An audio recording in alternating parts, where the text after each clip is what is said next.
তৃণমূলের লাল চোখ এই এলাকার যেভাবে মানুষকে অত্যাচার করে এখানে ব্রিটিশ শাসনের মতো শাসন প্রতিষ্ঠা করার চেষ্টা করেছিল, এই জয়ের আনন্দ অনেক অনেক আবেগের। লড়াইটা কতটা কঠিন ছিল? প্রচারে গিয়ে আমি দেখেছি মায়েদের চোখে জল, তারা পাকা বাড়ি পায়নি, কারণ মাটির বাড়িতে, ভেঙে পড়া বাড়িতে তাদের বাস করতে হয়। বর্ষার জল যখন রাত্রিবেলায় বৃষ্টি পড়ে, সেই বৃষ্টির জল মাথায় নিয়ে তাদেরকে রাত কাটাতে হয়। যদি কোনো সাধারণ মানুষ যদি একটা শাসক দলের বিপক্ষে কিছু বলতো, তো এখানে তার উপর অত্যাচার শুরু হয়ে যেত, তার বাড়িতে গিয়ে লোক পাঠানো, হামলা করা। একটা সময় বারাবণীতে আপনারা সভা করতে পারতেন না, আপনাদেরকে অনুমতি দেওয়া হতো না, বা প্রচারের ক্ষেত্রে আপনাদের বিভিন্ন ধরনের বাধা দেওয়া হয়েছিল। শাসক দলের বিরুদ্ধে গিয়ে এক পা এগোনোর চেষ্টা করতো, তাকে সামাজিকভাবে বয়কট করা। সে একটা যদি কোনো বেসরকারি সংস্থায় 2-5 হাজার টাকার কাজ করে, সেই কাজ কেড়ে নেওয়া, পেটে মারা। এই যে যুব সমাজের ঘরে ঘরে বেকারত্বের জ্বালা, গ্রামে গ্রামে এত এত বেকার ছেলে, তারা শিক্ষিত যুবক, তারা গ্র্যাজুয়েট হয়েছেন, তারা ITI করে বসে আছেন। এই ধরনের সমস্ত ছেলেদেরকে কিভাবে কাজে লাগানো যায়, যা আজ যাতে তাদেরকে কাজের জন্য অন্য রাজ্যে ছুটতে না হয়। আমাদের সঙ্গে রয়েছেন বারাবণীর নবনির্বাচিত বিধায়ক অরিজিৎ রায়, এবং তার সাথে কথা বলবো এই যে জয়, সেই জয় নিয়ে এবং আগামী দিনে কী পরিকল্পনা, সমস্ত নিয়ে কথা বলবো তার সাথে। অরিজিৎ, R+-এ স্বাগত। নমস্কার। বলছি, এই যে জয়, কি বলবে? জয় এটা ঐতিহাসিক জয়, শুধু জয় নয়। কারণ বলছি, আপনারা দেখেছেন এই জেলায় যে যতগুলো বিধানসভা ছিল, তার মধ্যে সবথেকে কঠিন লড়াই ছিল বারাবণী। কারণ সন্ত্রাসের নিরিখে এই বারাবণী বিধানসভা ছিল সর্বশিখরে। বিধানসভার আগেই আপনারা দেখেছেন যখন পরিবর্তন যাত্রা বেরোয়, কিভাবে পরিবর্তন যাত্রায় হামলা করা হয়, গাড়ি ভাঙচুর করা হয়।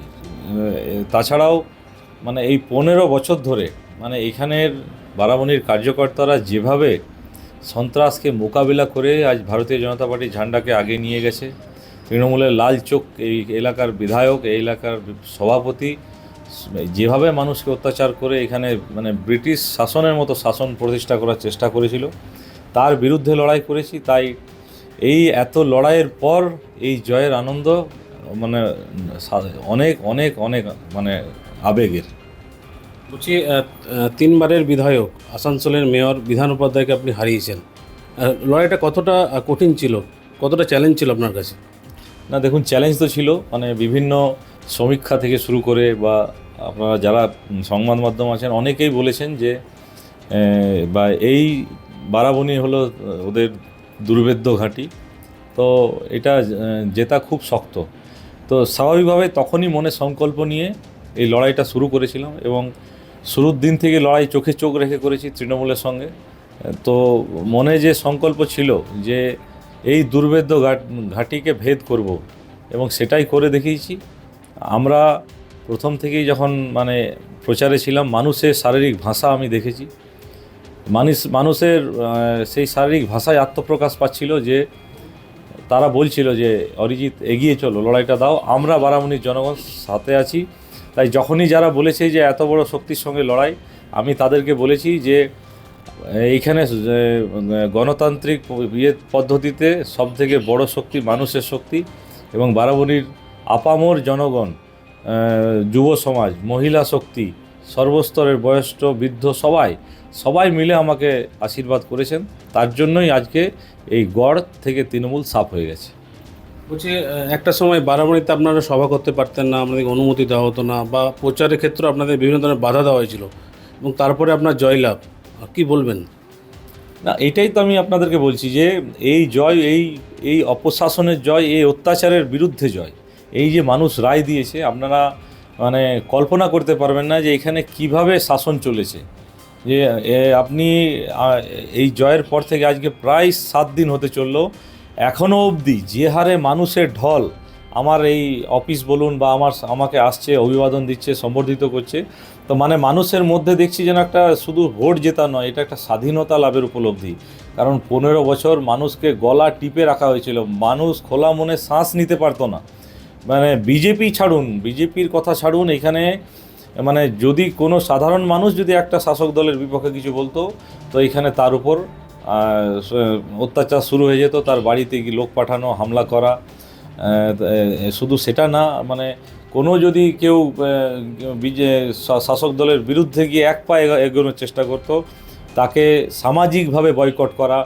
সে একটা যদি কোনো বেসরকারি সংস্থায় 2-5 হাজার টাকার কাজ করে, সেই কাজ কেড়ে নেওয়া, পেটে মারা, এই ধরনের যে প্রেসার, এই ধরনের যে অত্যাচারে মানুষ অতিষ্ঠ হয়ে গেছিল। তাই এই যে জয়, এই জয় বারাবণীর মানুষের কাছে, সালানপুরের মানুষের কাছে একটা স্বাধীনতা লাভের উপলব্ধি সম। বলছি, আপনি তো প্রচারে গিয়েছেন, এলাকায় কি সমস্যা রয়েছে এবং কি সমস্যা, এবং আগামী দিনে আপনার প্রথম কাজ কী হবে বিধায়ক হিসাবে? সমস্যা বারাবণী, দু একটি জায়গা আমার আছে। রূপনারায়ণপুর একটু শহরি ক্ষেত্র আছে, বা চিত্তরঞ্জন রেল নগরী আছে, তাছাড়া সব গ্রামীণ এলাকা। এবং প্রচারে গিয়ে আমি দেখেছি যে 15 বছর তৃণমূল কংগ্রেসের সরকার ছিল। এই এলাকার প্রাক্তন যিনি বিধায়ক হলেন, তিনি তিনবার বিধায়ক ছিলেন, কিন্তু তারপরেও দেখেছি বারাবণীর অনুন্নয়নের ছবি চারিদিকে। এখানে গ্রামের পর গ্রাম, আমি প্রচারে যেতাম, মায়েদের চোখে জল বেরোতো, জল পড়তো, কারণ তারা বলতো যে আজ 15 বছর তৃণমূল কংগ্রেসের রাজত্ব, এই এমএলএ থাকার পরও তারা পাকা বাড়ি পায়নি। কারণ মাটির বাড়িতে, ভেঙে পড়া বাড়িতে তাদের বাস করতে হয়। বর্ষার জল যখন রাত্রিবেলায় বৃষ্টি পড়ে, সেই বৃষ্টির জল মাথায় নিয়ে তাদেরকে রাত কাটাতে হয়। এই যে কষ্ট যন্ত্রণা আমি চোখে দেখেছি, এই মায়েদের চোখে জল মোছানো আমার একটা প্রধান কাজ। তাছাড়া বারাবণী সালানপুরের মানুষ এখনও চোখের জলে তৃষ্ণা মেটায়। তো এই যে পানীয় জল, মানে বিশাল হাহাকার গ্রামের পর গ্রাম, এই পানীয় জল কিভাবে গ্রামে গ্রামে পৌঁছিয়ে মানুষের জলের কষ্ট মেটানো, এটা প্রায়োরিটি। এবং আমি ব্যক্তিগতভাবে যুব সমাজ থেকে বিলংস করি, পার্টি আমাকে এই কাজ করার সুযোগ দিয়েছে।